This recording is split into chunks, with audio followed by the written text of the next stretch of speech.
नमस्कार, मैं हूं विवेक रंजन और आप देख रहे हैं the credible news. Supreme court ने एक जबरदस्त टिप्पणी दे दी है और ये टिप्पणी है यूएपीए को लेकर के।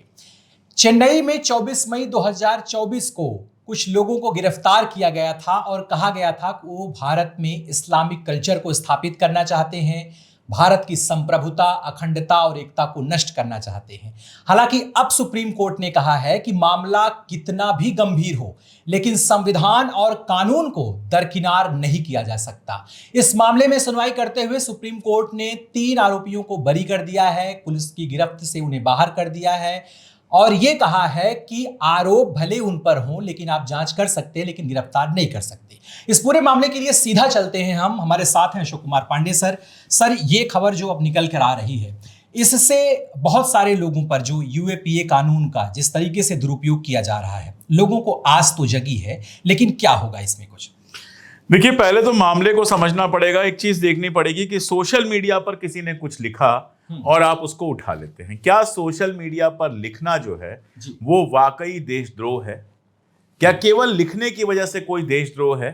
अगर ये साबित नहीं होता है कि उस लिखने की वजह से कोई हिंसा फैली, अगर ये साबित नहीं होता है कि उस लिखने की वजह से सांप्रदायिक वैमनस्य फैला, तो फिर वो किस तरह से यूएपीए के तहत आता है, ये समझना मेरे लिए भी मुश्किल है और शायद माननीय सुप्रीम कोर्ट के लिए भी वो समझना मुश्किल है। दूसरा, ये मामला चेन्नई का है। जी। इस बात को भी देखिए कि ये योगी जी का मामला नहीं है या फिर किसी बीजेपी शासित प्रदेश का मामला नहीं है। ये मामला चेन्नई का है और चेन्नई की साइबर क्राइम पुलिस ने इस मामले में पकड़ा है। अब मेरा एक सवाल है, मैं मान लेता हूं कि चेन्नई की जो साइबर क्राइम पुलिस है उसकी बात बिल्कुल सही है, मान लेता हूं मैं। हालांकि सुप्रीम कोर्ट ने नहीं माना है तो मैं कौन होता हूं मानने वाला, लेकिन मान लीजिए, मान लेते हैं एनआईए को कहा गया है उसकी जांच करने के लिए, तो जाहिर तौर पे कुछ ना कुछ गंभीर ऐसा होगा जिसकी वजह से एनआईए को जांच करने के लिए सुप्रीम कोर्ट ने कहा है। तो मैं किसी कोर्ट में नहीं खड़ा हूं, आप किसी कोर्ट में नहीं खड़े हैं, यहां पर बैठकर जज बनकर हम कोई फैसला तो दे नहीं सकते। लेकिन सवाल यह है कि क्या किसी ऐसे व्यक्ति को आज तक एनआईए ने या फिर सीबीआई ने या फिर किसी प्रदेश की साइबर क्राइम पुलिस ने गिरफ्तार किया जो दूसरी तरफ से ऐसे पोस्ट कर रहा था, जो मुसलमानों से नफरत फैलाने वाली पोस्ट कर रहा था? क्या वो देश तोड़ना नहीं है? जो मुसलमानों को इस देश से निकाल दो, कल भी हमने बात की थी हिंदू राष्ट्र की जो बात कर रहा है, क्या वो देशद्रोह नहीं है? मेरा सवाल बहुत साफ है। देखिए, मैं इस मामले में बहुत क्लियर हूं कि मेरे सामने चाहे वो हिंदू कट्टरपंथ हो, चाहे इस्लामिक कट्टरपंथ हो, चाहे ईसाई कट्टरपंथ हो, चाहे सिख कट्टरपंथ हो, मैं हर तरह के कट्टरपंथ का विरोधी हूं। तालिबान मंत्री यहां आए थे, जो कुछ उन्होंने हरकत की, महिला पत्रकार को देख के सर झुकाया, मुझे नहीं अच्छा लगा, मैंने लिखा उस पर। बहुत सारे लोगों ने उसको बहुत महानता बताया, तालिबानी शासन की तारीफ की, मैं नहीं कर सकता। मैंने सीधे सीधे उसको कंडेम किया कि भाई, अगर हमें हिंदुस्तान के अंदर संविधान चाहिए तो फिर अफगानिस्तान के अंदर तालिबान कैसे चाहिए? यहां पर संविधान, वहां पर तालिबान, ये तो हो नहीं सकता।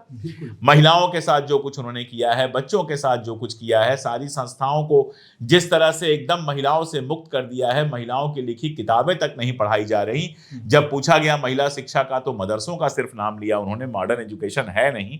तो इस तरह के कट्टरपंथ को मैं स्वीकार नहीं कर सकता। इस मामले में बहुत क्लियर है। तो एक मिनट सुन लीजिए, अगर मान लीजिए कि ये जिनकी बात की जा रही है, हमीद हुसैन, अहमद मंसूर, अब्दुल रहमान और जो भी लोग हैं, अगर इन लोगों ने कट्टरपंथ फैलाने की कोशिश की है तो जो विधि सम्मत होता है कार्रवाई वो की जाए, उससे मुझे कोई दिक्कत नहीं है। लेकिन सवाल यही है कि इतने लोग कोई बाबा बनकर, कोई आईटी सेल का ट्रॉल बनकर, हैदराबाद की बात है, वहां टी राजा जो विधायक हुआ करते थे भाजपा के, मुसलमानों का गला काटने की कोई बात कर रहा है, कोई उनको जड़ से मिटा देने की बात कर रहा है, कोई उनको पाकिस्तान भेज देने की बात कर रहा है। कब उन पर कार्रवाई होगी?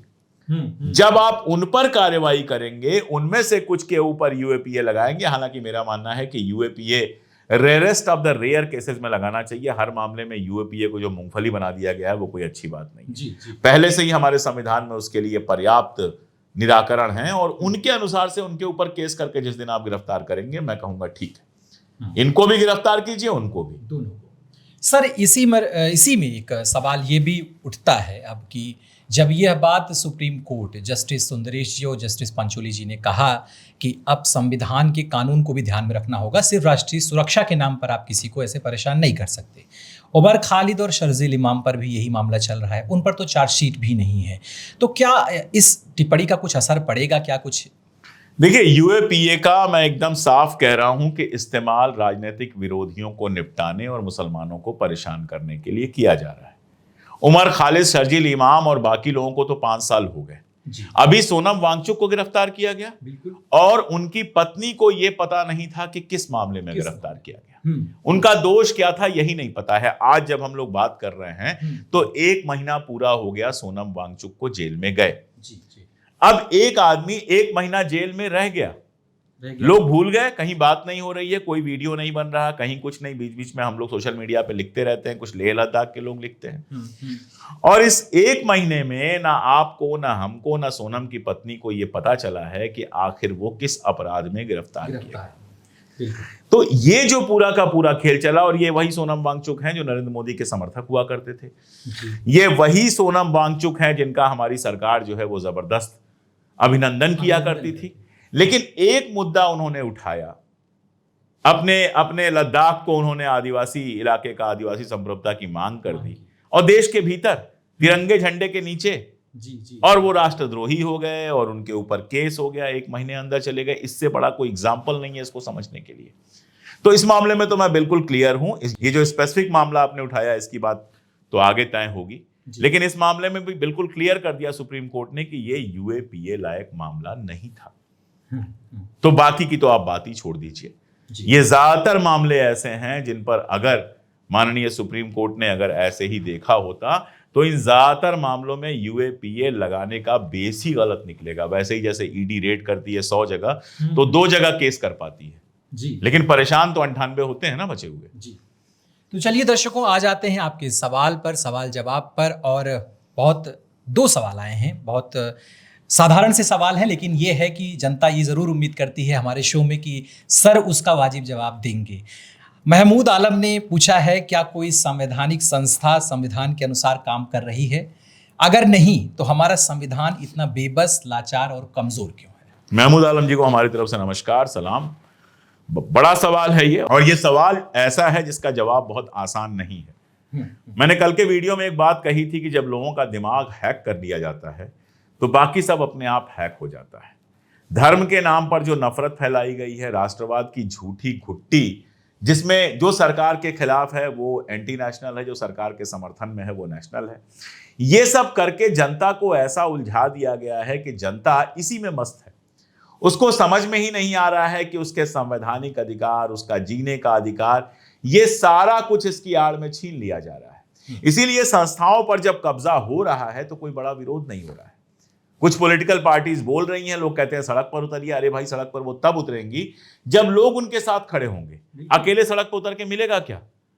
तो मेरा तो इतना ही कहना है कि ये नफरत का राज जब तक चलेगा तब तक संस्थाओं का दोबारा मजबूत होना आसान नहीं है। अब जहां एक तरफ सर बात होती है कि अडानी का शब्द प्रयोग नहीं करना, नाम नहीं प्रयोग करना, लेकिन एक आम जनता भी अडानी को लेकर के अब सीरियस हो गई है। बिल्कुल। सवाल बहुत छोटा सा है कि आखिरकार सरकार अडानी की पक्षकार क्यों बनी हुई है? अन्नपूर्णा देवी जी का सवाल है। अन्नपूर्णा देवी जी को भी मेरा नमस्कार, अगर आप ये भी प्रोग्राम देख रही हो, और जरूर देख रही होंगी। अब सरकार अडानी की पक्षकार क्यों बनी हुई है? क्योंकि सरकार हमारी आपकी पक्षकार नहीं है। सरकार को अडानी से लाभ होता है, इसलिए अडानी को सरकार से लाभ होता है। सरकार को अगर हमारी आपकी चिंता होती तो वो हमारे आपके बारे में सोचती, अडानी के बारे में नहीं सोचती। और मैं जानता हूं इस सवाल का जवाब आप भी जानती हैं। मुझे जो कहना था मैंने कह दिया। ये सवाल पूछे जाने बहुत ज़रूरी हैं, क्योंकि हम सवाल पूछना भूल गए हैं, हमारे पत्रकार सवाल पूछना भूल गए हैं। दरअसल इससे बड़ी चिंता ये है कि हमारे जो पत्रकार हैं वो सरकार के पक्षकार बन गए। तो आमने सामने कार्यक्रम में आज बात हम कर रहे थे सर से कि यूएपीए कानून को लेकर के ये सुप्रीम कोर्ट की जो टिप्पणी है कि संविधान और कानून को दरकिनार नहीं किया जा सकता, और इस मामले में उन्होंने सुनवाई करते हुए जो आरोपी चेन्नई से गिरफ्तार किए गए थे एनआईए के द्वारा, उनको पुलिस की गिरफ्त से बाहर रहने का आदेश पारित किया है। क्या इसका प्रभाव पड़ेगा? आप क्या सोच रहे हैं? सवाल जवाब का सिलसिला इसी तरह जारी रखिए, देखते रहिए द क्रेडिबल हिस्ट्री और द क्रेडिबल न्यूज़ दोनों पर, और हम आमने सामने होते रहेंगे, सर के साथ समय समय पर आते रहेंगे और आपके सवालों का जवाब भी देंगे। धन्यवाद। बहुत शुक्रिया।